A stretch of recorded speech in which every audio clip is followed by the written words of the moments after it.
नमस्कार, कोकण 7 लाईव्हमध्ये मी आपल्या सर्वांचं हार्दिक स्वागत करतो। आताची एक मोठी बातमी जी आहे ती माहिती जी आहे ती आपल्या कोकण 7च्या हाती लागलेली आहे।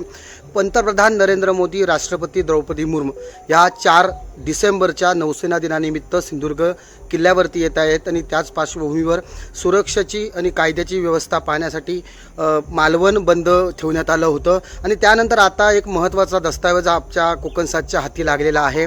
यामध्ये सिंधुदुर्ग जिल्ह्यातील सर्व जे पेट्रोल पंप मालक आहेत त्यांना नोटीस बजावण्यात आलेली आहे आणि यामध्ये पेट्रोल जे आहे ते तुम्ही कॅनमध्ये किंवा गॅलनमध्ये जे आहे ते विक्री जी आहे ते करू नये असं म्हणण्यात आलेलं आहे आणि अशा प्रकारची जी नोटीस आहे ती सुद्धा कोकण 7च्या हाती लागलेली आहे। या ठिकाणी कुडाळच्या पोलीस निरीक्षक रुणाल मुल्ला आहेत, त्यांनी एका पेट्रोल पंपाला जी आहे ती नोटीस बजावलेली आहे। या नोटीसमध्ये असं म्हणण्यात आलेलं आहे की 4 डिसेंबर रोजी नौसेना दिनानिमित्त पंतप्रधान नरेंद्र मोदी यांच्यासह अतिमहनीय ज्या व्यक्ती आहेत या सिंधुदुर्ग किल्ल्यावरती दाखल होणार आहेत आणि याच पार्श्वभूमीवर पेट्रोल असेल किंवा डिझेल असेल हे कॅनमध्ये किंवा गॅलनमध्ये विक्री करण्यात येऊ नये आणि असं जर करत असाल तर आपल्यावर कायदेशीर कारवाई करण्यात येईल असंही या पत्रामध्ये म्हटलेलं आहे। त्यामुळे पंतप्रधान नरेंद्र मोदी आहेत यांचा दौरा जो आहे तो सुरक्षेच्या कारणास्तव फार पाहायला मिळतोय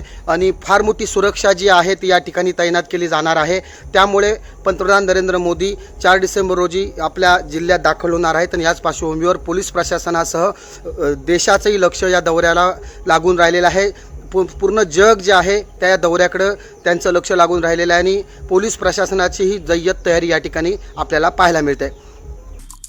आमचे दिवसभरातले सर्व अपडेट्स, ताज्या घडामोडी आणि थेट लाईव्ह पाहण्यासाठी सबस्क्राइब करा, लाईक करा कोकणचं नंबर 1 महा चॅनल कोकण 7 लाईव्हचं YouTube चॅनल।